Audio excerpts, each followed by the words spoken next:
সুপ্রিয় দর্শক, আসসালামু আলাইকুম। এচে কিচেনে সবাইকে স্বাগতম। আশা করছি সকলেই অনেক অনেক ভালো আছেন। আজ তৈরি করে দেখাবো মাছের বিরিয়ানি রেসিপি। যার বাসায় যে মাছ থাকে ওই মাছ দিয়ে আপনি এই মাছের বিরিয়ানি রান্না করতে পারবেন। এই বিরিয়ানিটা কিন্তু মাংসের বিরিয়ানির চেয়ে কম মজা না, যদি আমার এই রেসিপিটাকে সেম টু সেম ফলো করেন। তো চলুন দেখে নেওয়া যাক কিভাবে তৈরি করতে হয়। আজকের রেসিপির জন্য আমি এখানে 3 পিস মাছ নিয়েছি। মাছটাকে এভাবে দুভাগ করে কেটে নিয়েছি। এখন মাছটাকে ম্যারিনেট করে রেখে দেব। তার জন্য প্রথমে দিয়ে দিচ্ছি 1/2 চা চামচ মরিচের গুঁড়ো। আপনারা যদি বিরিয়ানিটা সাদা রান্না করতে চান তাহলে এখানে হলুদের গুঁড়োটা দিবেন না। আমি 1/2 চা চামচ হলুদের গুঁড়ো দিয়ে দিলাম, স্বাদ মতো লবণ দিয়ে দিলাম, 1 চা চামচ সরিষার তেল দিয়ে দিচ্ছি। এখন ভালো করে মাছটাকে মাখিয়ে রেখে দেব।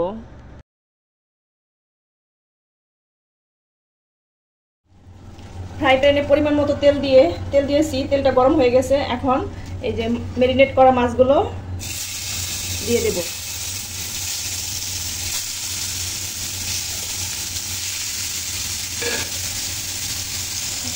এখন মাছটাকে লাল লাল করে ভেজে নেব। মাছটা ভাজা হয়ে গেছে, এখন চুলা থেকে নামিয়ে নিচ্ছি। চুলায় অন্য একটি প্যান বসিয়েছি। এখন এর মধ্যে দিয়ে দিচ্ছি 1/3 কাপ সয়াবিন তেল। এখন এখানে কিছু আস্ত গরম মশলা দিয়ে দিচ্ছি। 2টো তেজপাতা নিয়েছি, দারুচিনি, এলাচ, লবঙ্গ, গোলমরিচ আর কিছু জয়ত্রী, সবটাই দিয়ে দিলাম। এখানে দিয়ে দিচ্ছি 1 কাপ পেঁয়াজ কুচি। এখন পেঁয়াজটাকে লাল লাল করে ভেজে নেব। এই দেখুন পেঁয়াজটা লাল লাল করে ভাজা হয়ে গেছে। যখন পেঁয়াজটা এরকম লাল হয়ে যাবে তখন এর মধ্যে দিয়ে দিচ্ছি 1.5 চা চামচ আদা বাটা, 1 চা চামচ রসুন বাটা, 1 চা চামচ লাল মরিচের গুঁড়ো, আর দিয়ে দিচ্ছি স্বাদ মতো লবণ। লবণটা এখানে বুঝে দিবেন, যেহেতু আমরা মাছে লবণ দিয়েছি। এখন ভালো করে নেড়ে চেড়ে মিশিয়ে দিচ্ছি। ভালো করে নেড়ে চেড়ে নিয়েছি। এখন এখানে দিয়ে দিচ্ছি একটা আলু, আমি এভাবে ছোটো ছোটো করে কেটে নিয়েছি। আলুটা দিয়ে দিলাম, দিয়ে নেড়ে চেড়ে মিশিয়ে নিচ্ছি আবারও। এখন এখানে দিয়ে দিচ্ছি ভাজা মাছ। মাছ আর আলুটাকে এই মশলার মধ্যে আমি কিছুক্ষণ এভাবে কষিয়ে নেব।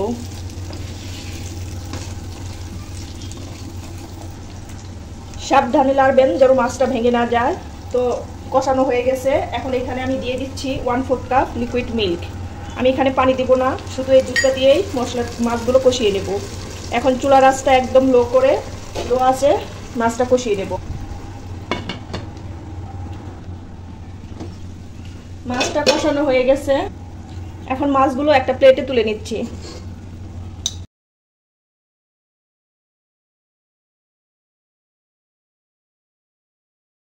এখন এই তেল মশলার মধ্যে দিয়ে দিচ্ছি 2 কাপ চিনি গুঁড়া পোলাও চাউল। আমি চাউলটা কিছুক্ষণ ভিজিয়ে রেখেছিলাম, তারপর পানি ঝরিয়ে দিয়ে দিলাম। এখন এই মশলার মধ্যে চাউলটাকে ভালো করে ভেজে নেব। একটু সময় নিয়ে ভালো করে ভেজে নিতে হবে।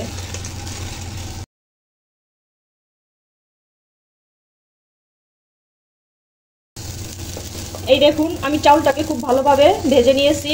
এখন এখানে পানি দিয়ে দিচ্ছি। আমি 2 কাপ পোলাও চাউলের জন্য এখানে ফুটন্ত গরম পানি দিয়ে দিচ্ছি 3 কাপ।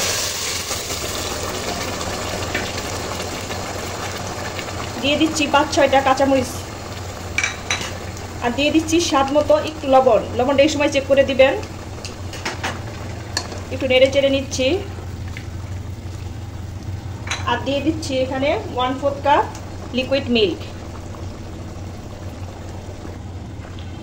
যখন এই পোলাওটা ফুটে উঠবে তখন ঢাকনা দিয়ে ঢেকে মাঝারি আঁচে 5 মিনিট রান্না করব। এই তো 5 মিনিট জাল করার পর পানি অনেকটা টেনে নিয়েছে। এখন চুলার আঁচটা আমি একদম লো করে দেব। তারপর ভাজা মাছ মানে কষানো মাছগুলো দিয়ে দেব।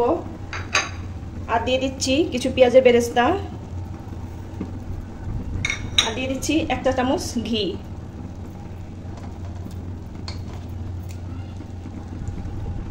এখন হালকা হাতে একটু নেড়ে চেড়ে দিচ্ছি।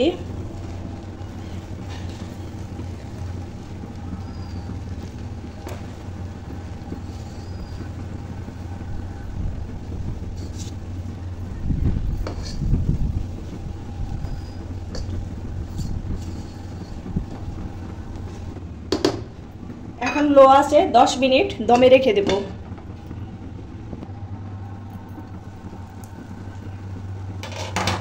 তৈরি হয়ে গেল মাছের বিরিয়ানি। আমি 10 মিনিট দমে রাখার পর এখন আবার একটু উল্টে দিচ্ছি। দেখুন রাইসটাও ভালোভাবে সেদ্ধ হয়ে গেছে আর বিরিয়ানিটাও কতটা ঝরঝরে হয়েছে আপনারা দেখলেই বুঝতে পারতেছেন, দেখেই বুঝতে পারতেছেন।